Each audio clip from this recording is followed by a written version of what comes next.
will be a wisi will be cocoa 75 million. Ye shed ni mu some 75. 50 million krawama ye.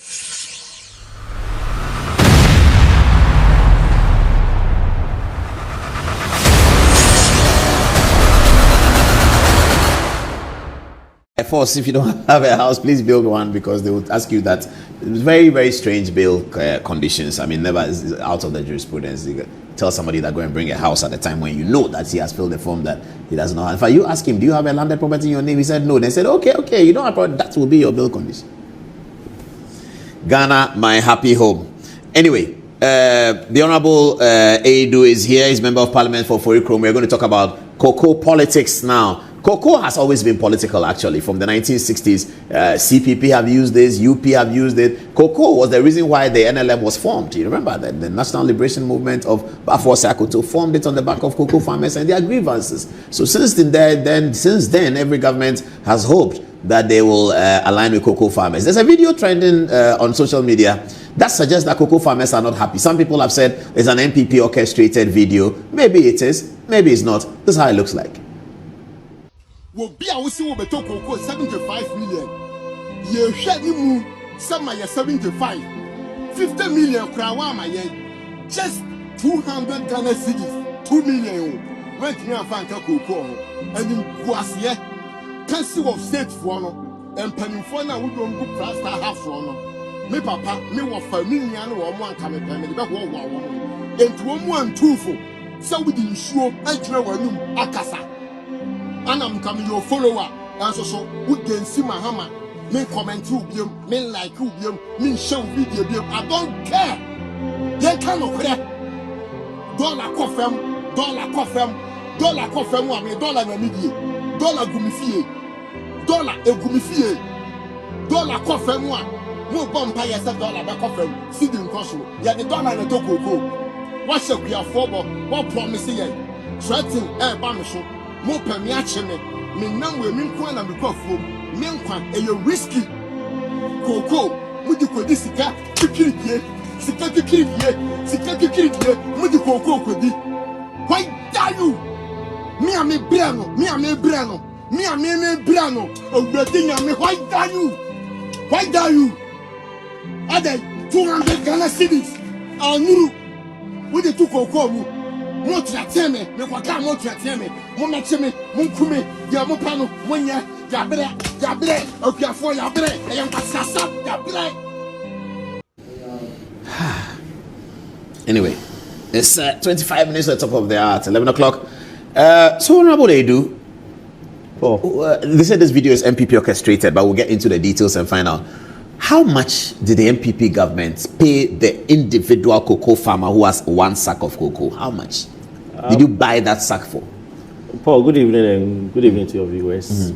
It's very sad watching the video, and I can say that this is not an NPP orchestrated video, because I've seen a couple of videos like this on social media, and I've even personally received calls from various. You know, I come from a cocoa village, and my whole family deals in cocoa as a business. So from my grandparents' side, my mother's side, my father's side, they all do cocoa. So I've received a lot of calls, and there's a massive disappointment. People are disappointed because when the MPP government was leaving power, we left cocoa, a bag of cocoa at 3,100 cedis per bag. That's how you buy it from the farmer. Yes, 3,100. 3,100. So the farmer cultivates his cocoa. Yes. He knows that government will buy it. Yes. So he harvests the cocoa and puts in sacks. Yes. And then he has a sack sitting there. Government gives them the sacks. So the government gives them the sacks to put the cocoa in. Yes. So he has his laborers. Yes. And then for every sack, you give him 31 million. Yes, 31 million. So 3,100. Okay. NDC is giving them how much as are they? So do you change the price every year? Is that the culture? So what happens is different countries and their pricing mechanisms. In Ivory Coast, when the price goes down, they reduce the price. When the price goes up, they increase the price. When the international price? Yes. But is the international price in bags? Is that how the No, international it's in price? tons. How many bags make a ton? 16 bags. 16 bags make 1 ton. 1 ton. So the international price, what should we do with this? You know? So there's the 2021-2022 crop season. You see, they call it a season. Yeah. Because it's a crop and it grows over a year. Okay. And then it's planted. A year in 12 calendar months? Yes, 12 of the same calendar year, or it travels to the next year? It travels to the next year. So starting from when? Starting from August or September. That's when they are planting? No, the trees are already there. Okay. That's when they would have started buying. So the season open August or September. Okay. And Cocoa Board will bring the new price. Okay. And they'll start buying. But then from January to September, they are always plucking the fruits and preparing it, processing it for okay, so we're ready. So some of the bags are ready in May. So there are periods that you buy the beans and they are small. That period is called a light crop season. So from February, March, April, May, June, July is a light crop season because the beans are smaller and lighter. And then from September, October, November, December, it's called the main crop season because that's when you get the bigger beans and the heavier beans. The main crop beans are more expensive than the light crop. So in Cocoa Board, they always say they discount the light crop. And the practice has been that the light crop, part of the light crop is given to the local processors to feed their processing for chocolates. Okay, that's good explanation. But producer, let's start from here again. It's important. So let's come back to the main question. So you give the farmer, based on the international price of a ton, you then decide as government unilaterally, and you decide you're giving them this for a bag. Exactly. All right. So and you change it every year. So every year it changes. All right. What has happened over the period is in 2016-2017 crop year, the world market price that was achieved was about $3,000, and they were giving the farmer 475 cedis. So NPP took over 2017 January, and it was still 475 cedis. Quite surprisingly, as soon as NPP took over, by March, the prices started coming down. So by the end of 2017, the price had moved from $3,000 to as low as $2,600. By the time you were entering 2018, so what happens is you are giving 475 cedis per bag. The price is at 3,000. It has moved to 2,006. It means they use the 3,000 to price the 475. So already you are making losses on it. And you started paying the farmer 475, so it will be difficult to reduce that price. Now we enter 2018, and the price moves further down to about, the world market price, it moves further down to about $2,200. By the time we are going to middle of 2018, it has gone down to $1,800 per ton. So there was a crisis coming up. That was when the previous administration decided, okay, let's look at measures that we can do to bring the price up. So the immediate solution they were able to bring up was something called the living income differential, which is now called the LID, which Ghana brought it up. Ghana did all the work, and then Cote d'Ivoire also accepted and joined finally. They went to the international market to defend and was eventually accepted and added to the pricing of cocoa. So every what does that explain that to us? So every cocoa that you buy, if the world market price is $1,800, the buyer will give you an additional $400 as living income differential, so that in the unlikely event that prices go too low, that $400 will cushion the farmer and Cocoa Board or the institution. There's a story in Ivory Coast that they say that the former president of Ivory Coast, called Felix Houphouët-Boigny, he had met with some buyers in France when he was president to dictate price to them. They told him, you know what, you do not consume cocoa, we consume the cocoa. So we will not buy the cocoa at your price. And then Houphouët-Boigny told them that one day a son of Africa will come and he will give you a price and you will accept. So when we introduced LID, the president of Ivory Coast invited the then former chief executive of Cocoa Board and gave him the Ivory Coast highest national honors. They honored him in Ivory Coast with the highest honors because he had been able to introduce an LID of $400 to the buyers, and they have accepted it. And now that $400 is being used in pricing to date. So even with the current price that they are buying cocoa at today, the $400 is inclusive. Fast forward, after 2019, when we had introduced the LID of $400, the price came up to about 2006. And that was a break-even point for the Ghana Cocoa Board. So 2019, there was a little price increment. Then we entered into 2020 when COVID had reared its head. And you know, during COVID, airports were shut down, ports were shut down, so there were no shipments of goods and so on. So cocoa prices started falling all over again. By the time we entered into 2021, 2022, that was when, by 2022, that was when prices were coming back up. So it was very difficult to even increase price then. But even then, so that people would not sell their farms to the galamseyers, the small-scale miners and so on, the government had to force and increase the price a little to farmers so that farmers do not sell their farms. And then fast forward, we come to 2023, then we see that there is a climate change, something called an El Nino effect. The geographers will tell you what it is. It causes produce in Ghana, Ivory Coast, Nigeria, or cocoa regions to go down because the effect on the crop was such that the cocoa starts bearing fruits, the fruit starts growing big, and then it just falls. And sometimes the flowers on the fruits will not even bear fruit, they will just fall off the tree. So Ivory Coast, who was producing about 2.2 to 2.3 million tons, dropped to 1.6 million tons. Ivory Coast lost about 600,000 tons due to climate change. Ghana, we were producing, you remember 2020, 2021, we had produced 1 million tons. So Ghana, because of the climate change, the mining, small-scale mining and galamsey effects and smuggling effects and so on, Ghana had dropped from the 1 million tons, we had dropped gradually to about 700 to 600,000 metric tons. Now, what happened is we entered into 2023 and all these countries had dropped in production. Ghana kept dropping, Ivory Coast kept dropping. So, you know, demand and supply. When demand goes down, prices increase.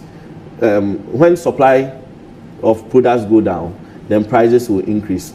And then there was higher demand for the produce and there were no supply. So what happened was prices started shooting up. When the prices started shooting up, cocoa pricing is such that every day the price changes because it's a commodity. And in commodity trading, you don't get static prices.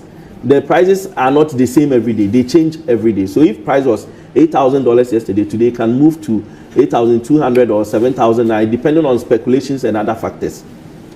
Now, there was a single day that price moved to about $10,000. And then our opponents then ran to the market. Today, I believe we have to have a thoughtful and a productive conversation on these issues. Our opponents on the other side ran to the public that cocoa prices have reached $10,000. So based on that, they have done their calculations. We should give the farmer not less than 6,000 cedis. And the point is not less than. This was in 2024? Yes, when we had entered 2024. By that time, you had given the farmer 3,100. We had given the farmer, we had come from 475 to about 900 to about 1,007 to 2,001 to 3,000. Okay, producer, take it from here again. So you gave the farmer 3,100 in 2024. Yes. All right. Then what? And they came to the public that we should give the farmer not less than 6,000 cedis. As a result of the global. As a result of the global price. Then the management explained that price was just a single day's price. A single day. Yes, that is shot up to 10,000, and that within some 2 or 3 days it had come down to about 8,000 and sometimes 7,000. And there's also something about trading. Even I've listened to the chief executive of Ghana Cocoa Board today, Randy Abbey, on Asempa FM, where he said that the buyer is also rational. So even if the price reached $10,000, the buyer will not go and buy. He also waits and see that prices will fall before he goes to purchase the product. So it is not accurate that once you have reached 10,000, you are definitely going to get it at 10,000. You may not. So what they do is they put all the days they have bought cocoa together and they average it, and that is what is called the achieved pricing.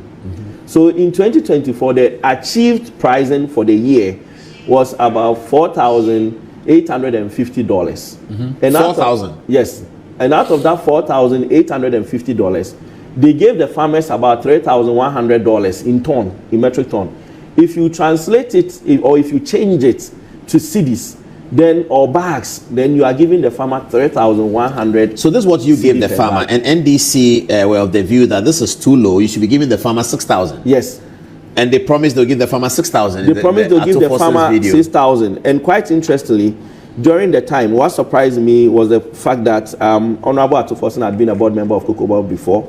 So it's not like he was naive of the issues of Cocoa Board. He understood the pricing mechanism, that they had a producer price committee that sits down to do the pricing, and they factor all the buyer's margin, the haulier's margin, the warehousing, and all these factors into it. He was also aware that they do forward sales, and based on those forward sales, they will use their achieved pricing to do their calculation and give the farmer a percentage.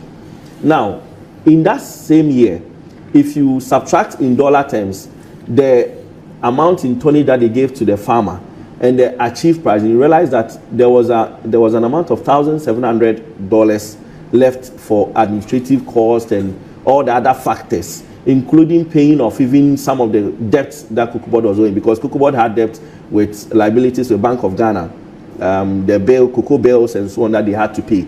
So the $1,750 was the amount that was reserved for administrative costs and all these other factors. Today, the achieved pricing for Cocoa Board is about $7,200. And out of that, they are giving the farmer 70%. And that is what they are probably going about saying, that they've done well because they've given 70%. No, let's compare to the 3,100. So NPP was giving 3,100 2024. NDC is giving more, isn't it? They are giving more because they are getting more. How much are they giving? They are getting $7,200 and they are giving $5,040. I thought they are giving you. I heard on Asempa when you were there that they're giving 3,100 and something. So the $5,040 is in dollar term. When you go to cedis, they are giving the farmer 3,228 cedis per bag, which is 128 cedis increase. Okay, so they've increased by 128 cedis but upon what the NPP was doing. What is the value of 128 cedis today? Today, if the same 128 cedis you want to buy a bag of cement, or the same 3,228 cedis you want to buy a bag of cement, today a bag of cement is about 120 cedis. How much was it in 2024? 2024 it was about 90 cedis. Are you sure cement prices haven't gone down? No. But we hear that prices have gone down everywhere. No. Just today, I learned that public transporters are increasing public transport fares. Well, that's been debated. GPRTU says no. Yes. So they want to increase the fares, not because of fuel, but because of spare parts. Because they believe that spare parts are not going down. And there are a lot of factors. Anybody who's gone to the market, you realize that there are a lot of factors that are not going down. So what the farmers are complaining about is that NDC promised them 6,000, which they were looking forward to. Which they were looking forward to. And they are now getting 3,000. And they are getting 3,220, just 128 cedis increment, which is 4.2% increase. What is the international price of a ton, and how many bags is a ton? You said 16. 16 bags. Okay, what's the international price of a ton? Today, on the market, if it's spot, you might get it around $8,000. And a ton, $8,000 or more. And their achieved price is about 7,200. But the interesting thing is, here's where the meat is. Paul, you are giving the farmer 5,040 per ton, and you are achieving 2,200 per ton, 7,200 per ton, which means there's a difference of about $2,200 for administrative costs. So government is keeping $2,200. Exactly. Yeah, and what's wrong with that? Just last year, government was keeping just $1,700. $1,700 of what you were getting. Exactly. But NDC is keeping 2,200. But you said they are getting more. So why don't you give the farmer more based on that promise that you made to the farmer? Instead of keeping $2,200, I get your point. Even so keep, if they get the farmer 6,000, even keep $1,900 or keep $2,000 and add the extra $2,000 to the farmer. Extra $200, add it to the farmer. So the communication this morning that the NDC have done something good with cocoa and the farmers are getting more, is it untrue? From where I sit, I'm equally disappointed like the farmer, because based on the promises they made and based on what they are raking in now, I appreciate the fact that the city has appreciated, but the point is, when you go down, the value of things are not going down. So the farmer is not really seeing much, because you claim you are giving the farmer free fertilizer, but we all know that the free fertilizer, a lot will not end with the farmer. You claim you are giving the farmer free. Is it because your free fertilizer did not end with the farmer, so you know that their free fertilizer will not end with the farmer? Because there is history in this country that there was a period that they were giving free fertilizer and it was not ending with the farmer. And under the NPP? Under the NDC. What happened under the NPP with fertilizer? So what the NPP did with fertilizer was that we brought something called an incentive. So the farmer takes the fertilizer based on, they have a cooperative, based on the cooperative, and they pay some amount of the cost. They pay some amount of the cost. So let's say the fertilizer is 200 cedis per bag, the farmer will be made to pay about 60 cedis. Okay. So it's like there's an incentive provided by the government for you. The idea was to prevent smuggling of the fertilizer. Because in 2016-17, there was a report that was submitted to Cocoa Board that showed that a lot of the fertilizers that were sent to the farms ended up in Burkina Faso and other places. Wow. Yeah, that was a business that people were doing. There were reports of arrest that people go and take the free fertilizer, export it to Burkina because they rebag it and so on. So based on that, we had to put in place a mechanism so that the cost of smuggling will become higher. Because if you are going to sell outside and you have to pay 60 cedis or 80 cedis first, it means by the time it gets to our borders, the cost is too high and they can't buy. And that was it. And even with that, I have heard Randy Abbey say that some of the farmers were not paying. So when you look at the collection rates, a lot of them were not paying. Why were they not paying? Because we had politicized it. Whilst government was giving the fertilizer to the farmers at a certain reduced price so that they will not smuggle, people were going around telling the farmers that, you know what, we'll give it to you for free.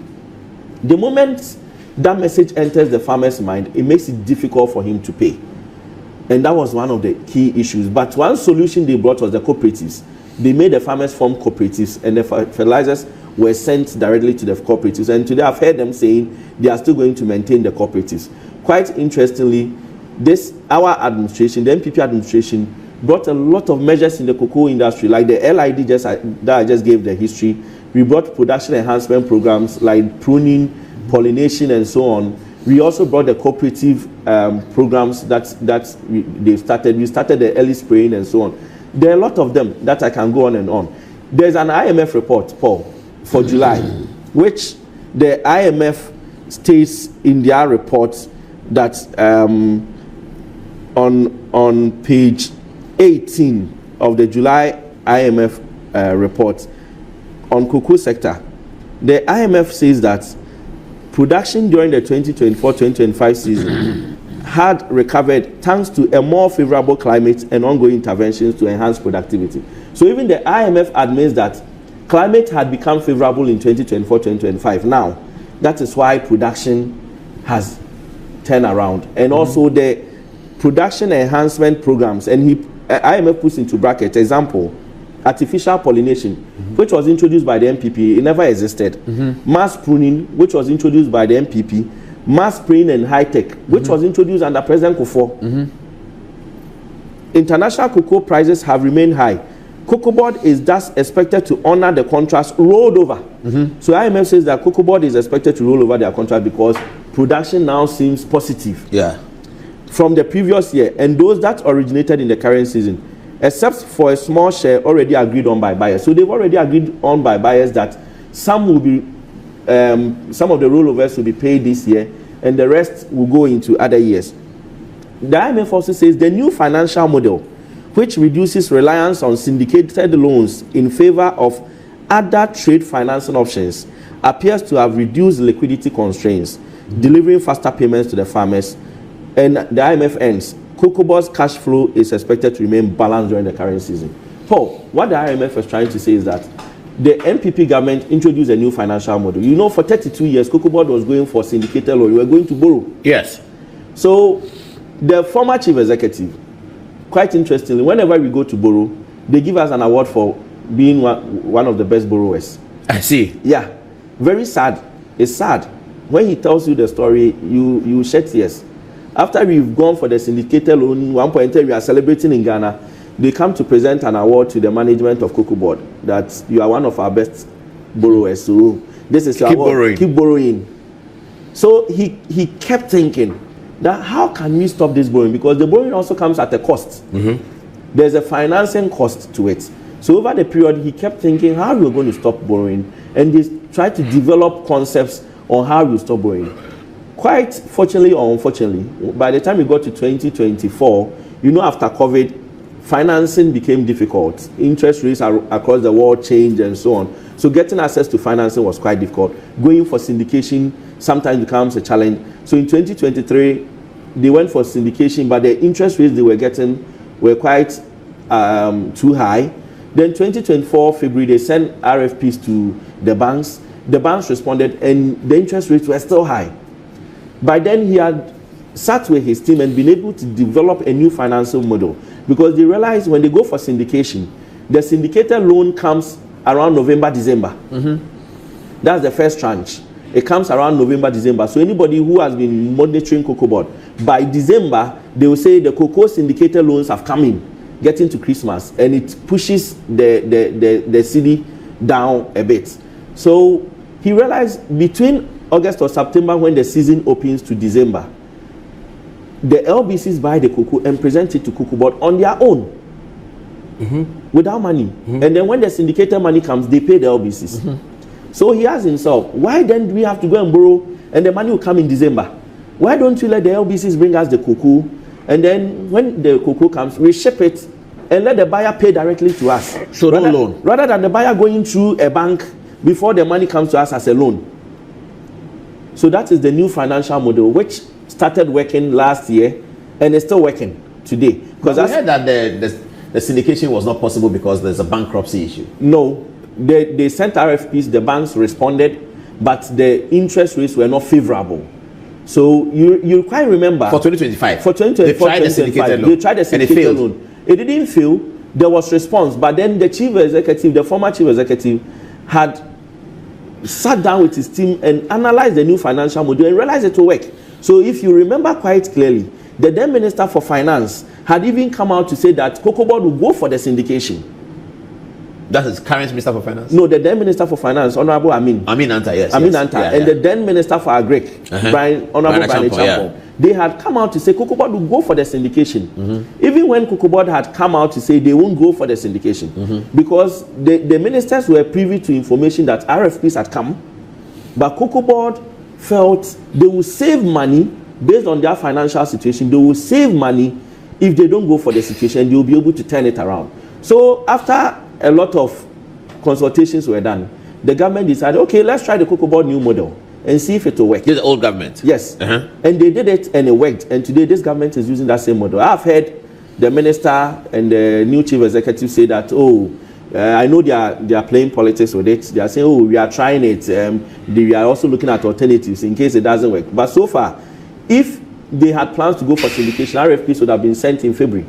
As it stands now, I've not heard whether they've sent any RFPs to the banks. And this period, RFP is request for proposal. Request for proposal. This period is even too late for them to go for syndication. So it means they are using the old model? They are still using the old model. And the interesting aspect is today, prices of cocoa are so high. It's about 7,000 on the market. So if you even want to go to syndication, you are looking at borrowing about $4 billion. Okay, so and the bottom line of the interest rate will be about $400 million. The bottom line of the conversation is that you are saying that the farmers are not unhappy, artificially unhappy. It's not being NPP created. Farmers were expecting 6,000 as was promised to them. The price of the international price for the ton is favorable. They were expecting that the NDC government will give them the 6,000 that was promised or something close to that. Exactly. However, the announcement of the NDC's cocoa season brings the NDC price to 3,228. Exactly. Off from 3,100 of the old administration. Exactly. So the disappointment is in the massive shortfall of the expectation, given the political promise and also the international price. Exactly. You also say that the price, that the money that government keeps per ton, during the NDC MPP time, government was keeping 1,750 per ton. Yeah. Now, government wants to keep 2,000. Is it $250? $2,200. $2,200 for administrative purposes. Yeah. The same thing that $1,700 was being used for, they are now using $2,200 to do the same thing. Is it really the same or something has changed? The administrative. Unless they come out to explain what they are using it for. As I sit here, I don't know what they are using it for. So unless they come out to explain. So is it NPP telling the farmers, giving them this analysis and infuriating the farmers? No, the farmers, I would even go and explain this to the farmers, because a lot of the farmers may not even understand some of these things. What the farmer is looking out for is that he has invested in the farm. He has, maybe government gave him some fertilizer, government came to spray for him, but it wouldn't be enough. So he bought extra fertilizer. He paid for labor. And today, one issue is getting access to labor in the farms. So people even bring people from Ivory Coast, Togo, Burkina to come and work in their farms. So he's paid for labor. Even the transportation cost of the laborers to come to the farm is very expensive. He's invested so much. He expects to get equal measure or more. And he's basing all the expectations on prices you have sold in his mind. The farmer today will not be worried if you had been truthful to him, then that, okay, you know what, NPP has done 3-1 for you. When we come, we will do better based on what is on the market. But you went out specifically to campaign on a 6,000 minimum price. Were you being disingenuous? Okay, let me take some text messages and then we have to be wrapping up. It's 5 minutes past the top of that 11. So let me see what people are saying about the last word. I don't know what you do, and then we can be wrapping up. Paul, I feel the government should apologize to the farmers. They should, because today what's happening, the anger brewing is not because the farmers deliberately want to be angry, but it's based on promises that have not been fulfilled. And if the government will be true to themselves, I think accepting that the message they put out there in 2024 was wrong, it was quite dishonest, and the fact that they should be open to the farmers and tell them, you know what, we didn't tell you the truth, and that this is the real situation. That will even calm nerves than trying to use other issues to justify the reason for not increasing the cocoa price. But I believe we've gotten to a point in this country where people are looking at politicians and our actions are being observed. Some of the things we are saying are being put on record. And when we have the platform, we should be able to speak to the truth. Today, the words of the NDC, the current government, the words that they used in 2024 has come back to haunt them. And it's quite scary the way it's haunting them, because it's not just cocoa, even gold. Some of the things they said to the gold miners, Paul, today, if you go down there, the issues with gold is even worse than cocoa. But cocoa issues are now coming, so we are waiting to see how far it will go. I sympathize with Randy Abbey in a way, because today he sits in the hot seat. Some of the words that were spoken were not his words, but his ministers of finance and trade, they used those words, and today is haunting them. And I hope they will live up to those words and be open to Ghanaians and candid to Ghanaians and come out truthfully and say, okay, we admit we were wrong. That is what I think will ease the pain of the farmer today. Well, that's what will ease the pain of the farmer today. Thank you very much for watching this edition, a very